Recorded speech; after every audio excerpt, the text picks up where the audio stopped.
1979. Période, pour moi, c'était la période de l'adolescence. J'ai écouté du heavy metal et du rock progressif. J'étais en première C à l'époque, une belle boîte parisienne.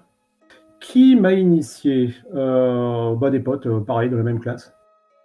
Mon premier jeu de rôle, à votre avis, en 77, hein, les amis. Donjons et Dragons. Mon avis à l'époque, bon, d'abord il y avait que ça.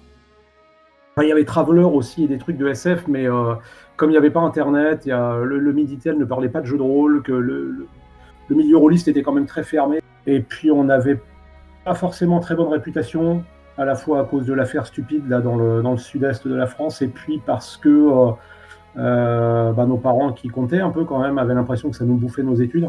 Bon, on connaissait rien d'autre, quoi. Donc Donjon, voilà, Donjon. Et à l'époque, pour moi, c'était une vraie évasion, quoi, hein. C'était marrant. Moi, j'étais un peu coincé, je pense. J'étais dans une filière d'études scientifiques dure. D'ailleurs, mon premier métier après, ça a été informaticien avant que j'abandonne, que je commence à m'intéresser vraiment aux gens. C'était un bol d'air parce que c'était un peu, en fait, pour le formuler dans les termes d'aujourd'hui, c'est un peu du théâtre sans script et sans véritable metteur en scène, on va dire ça comme ça. Donc, ouais, c'était un gros espace de liberté. Gros espace de liberté, de détente, d'évasion. En même temps, on jouait pas n'importe comment. On était vraiment très investis dans nos personnages. Allez, 3 comme ça, 3. Mon premier personnage, je crois, j'avais pris un demi-orc qui était clair et qui était manchot. Bon, alors les demi-orcs clairs, dans le système de règles de Donjons et Dragons, on a commencé à jouer avec la première édition, hein, le Wood Grain, hein. L'édition de 74, la boîte, aujourd'hui, vaut plusieurs milliers d'euros. J'ai donné la mienne. Et à l'époque, les clairs demi-orcs étaient limités au 4e niveau. Autant dire que, si on arrivait à survivre, on avait des meneurs de jeu assez secs, mais si on arrivait à survivre, le 4e niveau, on y arrivait vite. Mais en fait, comme on jouait pas du tout, j'ai compris ça bien après, dans l'esprit des règles conçues par nos amis de l'autre côté de l'Atlantique, là, on faisait beaucoup de RP finalement. Et mon clair demi-orc manchot, qui ensuite est devenu borgne, a terminé tenancier, enfin gérant, pas tenancier, hein, gérant de bar. Donc, il avait son business en fait. Je trouvais ça marrant. J'y repense à ce personnage avec beaucoup d'affection parce que je me rappelle avoir écrit la feuille de personnage, etc.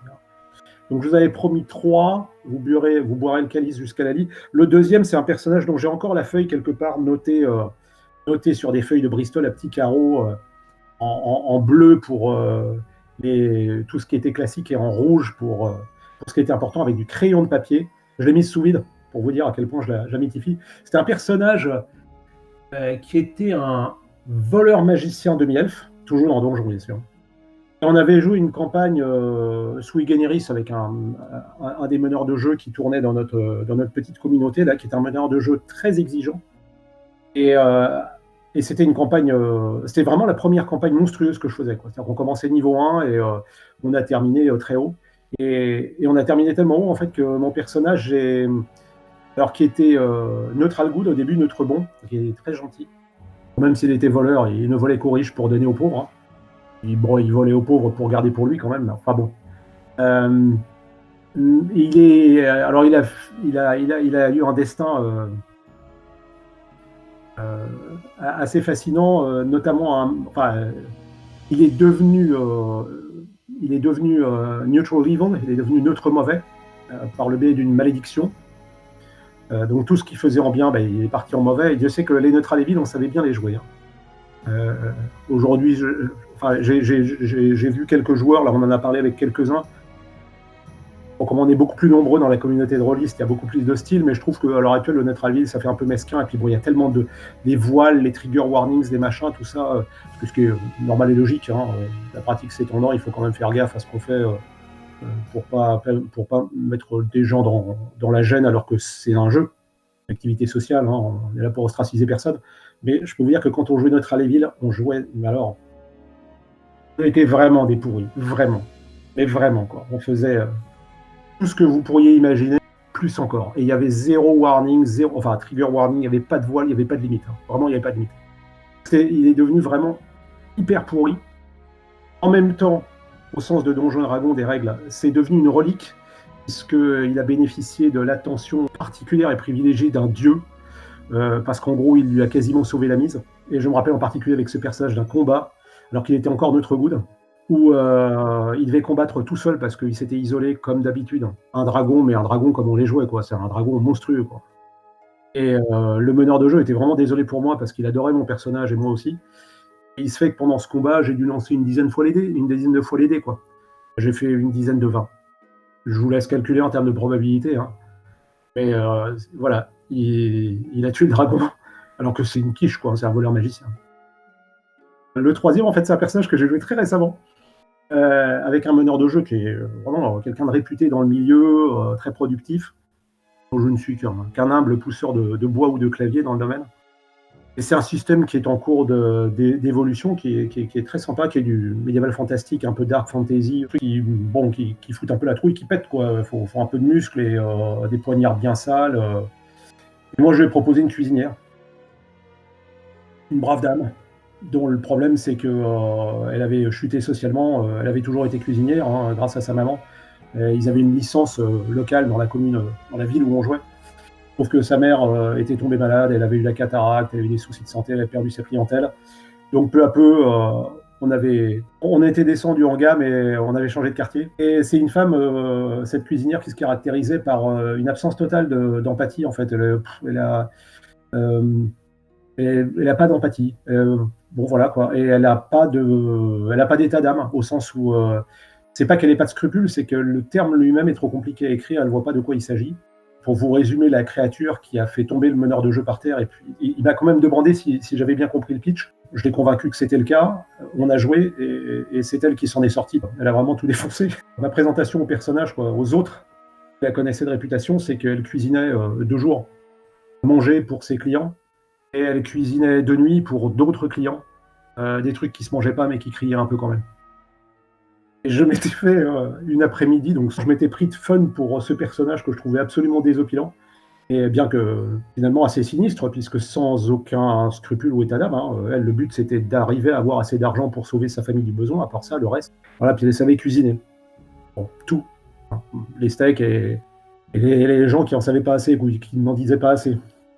Et je m'étais amusé pendant une heure et demie à imaginer tout un tas de trucs qu'elle pourrait dire, des phrases bien senties de sagesse profonde. Alors il y a par exemple un truc, tant que ça crie, c'est pas cuit.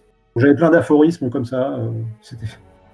Elle était marrante. Elle était super forte physiquement, ce qui fait qu'elle était en plus dans un contre-rôle complet, quoi. Il y a toujours ces clichés que je trouve sont des clichés, hein, donc c'est à la fois très attendu, puis en même temps c'est un peu débile. C'est une femme, donc elle est forcément très sensible, elle est très belle, et puis elle a rien dans les bras. Bon, pas de bol, elle est absolument pas sensible. Elle a pas de charme, quoi. C'est-à-dire que physiquement elle est classique, mais elle a aucun charme au sens où elle ne cherche absolument pas à en faire usage. Elle n'a pas du tout été éduquée comme ça, donc elle s'en fout, elle bosse. Et puis dans le genre, elle a rien dans les bras. Elle avait, si vous voulez, sur une échelle de 1 à 5, par exemple, en force, elle avait 5. Donc quand les deux autres personnages se sont pointés, eux qui étaient des voleurs classiques, un peu matamor, elle a commencé par balancer une gifle sur l'un des deux parce qu'il lui avait mis une main aux fesses, lui disant que c'était pas du steak. Et l'autre, elle avait été le chercher et le soulever par la peau du cou parce qu'il était tombé dans un trou infesté d'araignées venimeuses. Oui, je suis entre guillemets MJ, enfin c'est vraiment en train de m'y mettre à fond. Qu'est-ce que ça représente? Moi j'ai la chance d'être dans le rôlisme et dans la littérature fantastique, d'imaginaire, dans tout ce qui est un petit peu hors norme. Mais en tant que MJ, je pense qu'on joue, on participe aussi à la partie. Ça demande certes pas mal de travail et d'investissement. J'aime bien faire jouer les autres parce que je trouve ça marrant. Ce que je trouve désopilant vraiment, c'est de prévoir un scénario et puis comme d'habitude de réaliser qu'à la moitié du scénario, les personnages, les joueurs ont allé dans une autre direction parce que quand on écrit son scénario, on est seul. Et quand il y a 3 ou 4 autres joueurs, ça fait 3 ou 4 têtes, 3 ou 4 sensibilités.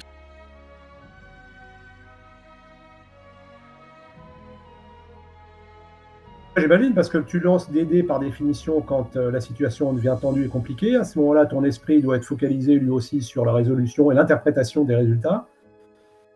Et puis, au-delà de l'interprétation technique, bien au-delà, et c'est ça qui fait toute la richesse de notre pratique, c'est réussir à le mettre en scène pour que les les joueurs restent bien dans le coup et eux-mêmes puissent capitaliser là-dessus et créer aussi, contribuer à la création de l'ambiance.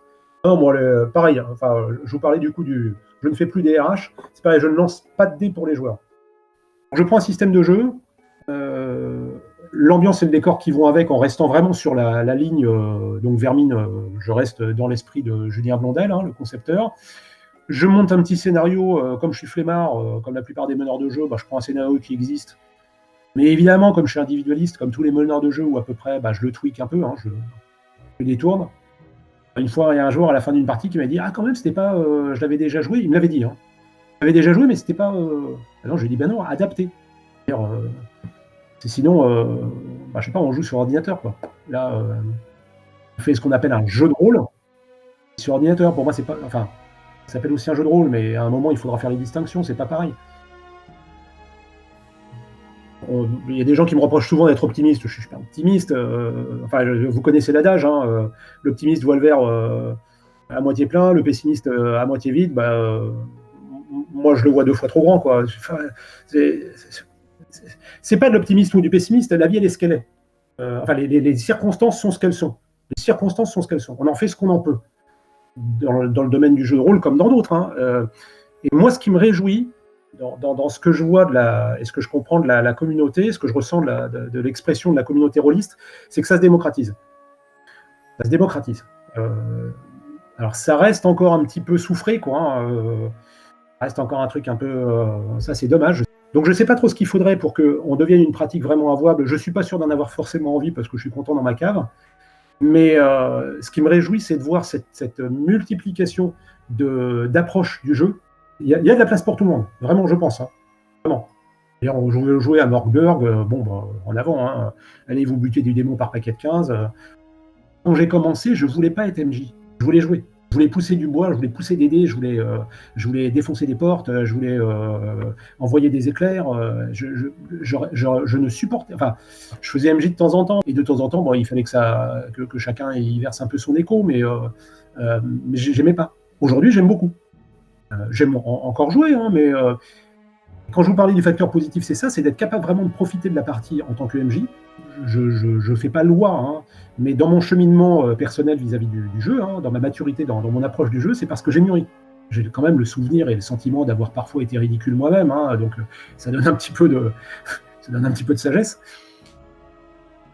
Tant que je sais mieux comment ça se passe d'être MJ, je vais pas critiquer un MJ qui bosse, hein, certainement pas.